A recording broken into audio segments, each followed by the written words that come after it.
Welcome to Time News Studios. You are watching 12 p.m. Bulletin. Imran Khan foreign funding case में गिरफ्तारी का अगवारी ज़मानत लाइ इस्लामाबाद हाई कोर्ट में दरख्वास्त दाख़िल कराए वरिती। इमरान खान दरख्वास्त में इस्तदा कई है त वागियल अदालत में पेश थियण लाइ हिफ़ाज़ती ज़मानत मंज़ूर कई वञे। हाई कोर्ट के रजिस्ट्रार 3 एतराज़ लगाए दरख्वास्त वापस करे छॾी। इमरान खान के फौरी तौर बायोमेट्रिक कराइण की हिदायत। चीफ जस्टिस अतर मिनल्ला चयो आहे त दरख्वास्त गुज़ार इमरान अॼु 3 वॻे ताईं अदालत में पेश थी सघे थो। इमरान खान के वकील चयो त 3 वॻे घणी देर थी वेंदी। इमरान खान अधु कलाक अंदर पेश थी सघे थो। चीफ जस्टिस रिमार्क्स में चयो त ठीकु आहे, दरख्वास्त गुज़ार अधु कलाक अंदर अची वञे।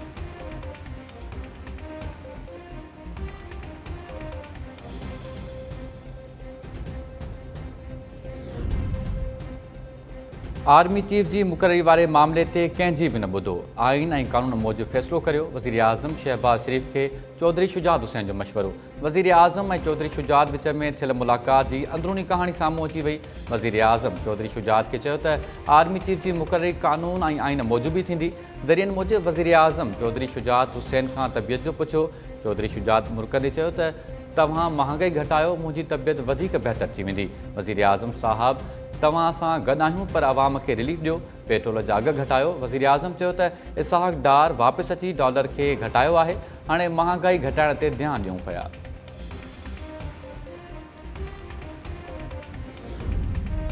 ओपेक पारां तेल की पैदावार में कटौती के फैसले से अमेरिका सऊदी अरब से नाराज़। अमेरिकी सदर जो बाइडन खबरदार किया है कि तेल की पैदावार में कटौती सबब सऊदी अरब के नतीजा भोगना पवंदा। ओपेक ऐं इतिहादी मुल्कनि गुज़िरियल हफ़्ते तेल की पैदावार में 20 लख बैरल रोज़ानो कटौती जो ऐलान किया हो। तेल की पैदावार में घटाई सबब सियारे में तेल की कीमत में वही वाध जो थियो है। अमेरिका जो चवण है कि तेल की पैदावार में कटौती जो फ़ायदो रूस के थींदो। सदर जो बाइडन जो चवण है कि हू न ॿुधाईंदो त संदसि ज़हन में छा आहे, पर उन जा नतीजा ज़रूर साम्हूं ईंदा। व्हाइट हाउस की तर्जुमान जान करबी चयो है कि सदर जो बाइडन सऊदी अरब से तालुकात ते नज़रसानी चाहे थो।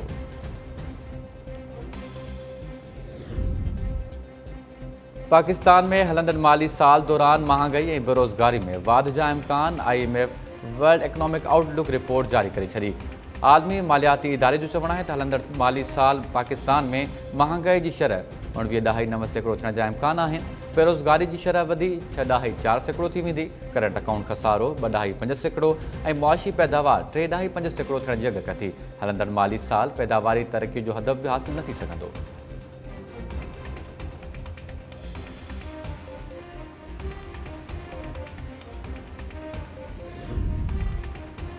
सिंध काबीना 2018 में भर्ती कयल ECT और JEST उस्तादन के पक्को करण की मंजूरी दी छड़ी। साल 2012 में टेस्ट पास कंदड़ 193 उस्तादन के मुक़रर करण की मंजूरी। इंटरव्यू ऑफर और मेडिकल लेटर जारी थियल उम्मीदवारन के भर्ती किया वेंदो। इजलास में फैसलो किया वियो त 2012 में टेस्ट पास कंदड़ अड़न 104 उम्मीदवारन के भी भर्ती किया वेंदो, जिन जो मेडिकल 4 हफ़्तन खां पोइ थियो हो। कराची मेट्रोपॉलिटन यूनिवर्सिटी कायम करण की मंजूरी। नवाबशाह में Benazir institute of urology and transplant कायम करण वारो बिल मंजूर। इंस्टीट्यूट के क़याम लाइ SIUT तरफां फ़नी मदद कई वेंदी।